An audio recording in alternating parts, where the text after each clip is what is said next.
میری آپ سے گزارش ہے سوال کرنا آپ نے اور آپ کے تاثرات خیالات کو ہم اپریشیٹ کرتے ہیں. یہ پرچی میں نے نکالی اور ان کا نام ہے شبنم جہانگیر.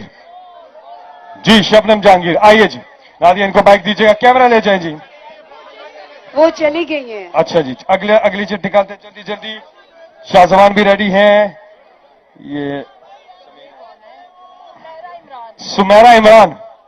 سمیرہ انعام. آپ ہیں جی.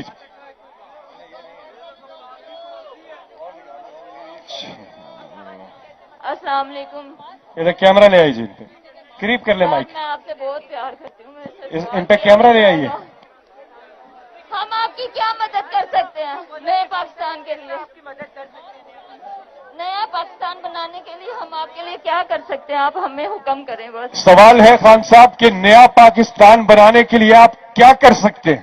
ہم آپ کے لیے کیا کر سکتے ہیں؟ ہم آپ کے لیے کیا کر سکتے ہیں؟ اچھا آپ حکم کریں, جان بھی دیں گے انشاءاللہ.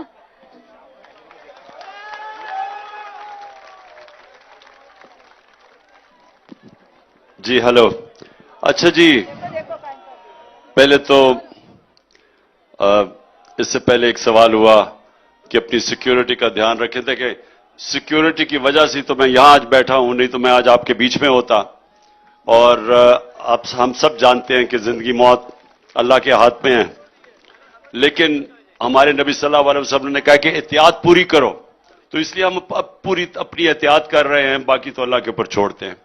کیونکہ مسئلہ ہمارا یہ ہے کہ جن لوگوں نے جو لوگ قتل کرنے کی کوشش کر رہے ہیں وہ حکومت میں بیٹھے ہوئے ہیں, یعنی جنہوں نے ہماری حفاظت کرنی ہے وہی قتل کرنے کی کوشش کر رہے ہیں, لہٰذا یہ احتیاط کر رہا ہوں میں.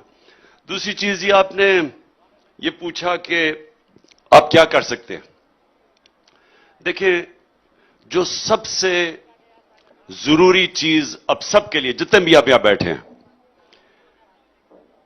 جب ایک ملک میں ظلم اور ناانصافی ہوتی ہے جو آج پاکستان میں ہے, اور میں آج خاص طور پہ کہنا چاہتا ہوں کہ علی امین گنڈا پور اور افتخار گمن جو میرے سیکیورٹی انچارج تھے یہاں, اور نوجوان عطا الرحمان جن کو اٹھا لیا انہوں نے, اور ہمارے ابھی بھی تحریک انصاف کے کارکن جو جیلوں میں ہیں, میں ایک چیز کہنا چاہتا ہوں کہ یہ وہ لوگ ہیں جو آج اپنے بچوں اور فیملیز کے ساتھ عید کر سکتے تھے, لیکن صرف اس لیے کیونکہ وہ ہمارے ساتھ ایک حقیقی آزادی کی جدوجہد میں لگے ہوئے ہیں, ان کو یہ مشکل وقت گزارنا پڑ رہا ہے. لیکن آپ سب کے لیے کہ جب آپ آزادی چاہتے ہیں تو آزادی کوئی پلیٹ میں رکھ کے نہیں دیتا. دنیا کی تاریخ میں جب آپ آزادی کے لیے جو بھی جدوجہد کرتے آئے تو مشکلوں کا سامنا کرنا پڑتا ہے, قوموں کو قربانیاں دینی پڑتی ہیں, ہم سب کو قربانیاں دینی پڑتی ہیں. میرے لیے تو سب سے بڑی قربانی یہ ہے کہ میں نے 6 مہینے 2 کمروں میں گزارے ہیں. میں ایک آزاد آدمی ہوں, میں اوپن جگہوں میں رہنے والا آدمی ہوں, لیکن یہ بھی ہم قربانی دے رہے ہیں اپنے ملک کے لیے, کیونکہ ہماری جو آزادی کی تحریک ہے یہ ہم اپنے آنے والی نسلوں کے لیے لڑ رہے ہیں.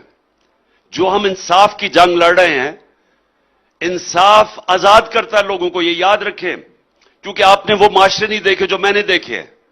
میری کئی سال گزرے برطانیہ میں اسٹوڈنٹس کے بعد, اسٹوڈنٹ لائف کے بعد, تو میں نے تو دیکھا ہے کہ ایک دفعہ ایک معاشرے میں انصاف ہوتا ہے وہ آزاد ہو جاتے ہیں, آزاد پھر اوپر چلے جاتے ہیں. اقبال کا شاہین آزاد ہوتا ہے, غلام کبھی اوپر نہیں جا سکتے. تو اس لیے ہماری جو جنگ ہے اور جو جدوجہد ہے وہ یہ جو ایک کرپٹ مافیا قبضہ کر کے بیٹھا ہوا ہے, قبضہ گروپ اوپر بیٹھا ہوا ہے جو قانون کے اوپر ہے, جو لوگوں کو حقوق نہیں دیتا اور خود قانون سے اوپر ہے. تو اس کے لیے میرے سے سوال پوچھا کہ آپ کیا کر سکتے ہیں. آپ 3 قسم کی جہاد ہے,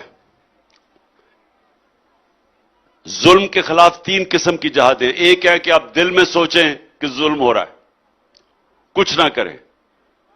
جو سب سے بڑی جہاد وہ کہ آپ اس کے خلاف مقابلہ کریں, لڑیں. لیکن جو آپ سب سے میں جہاد چاہتا ہوں وہ یہ کہ اپنی آواز بلند کریں اس کے اوپر.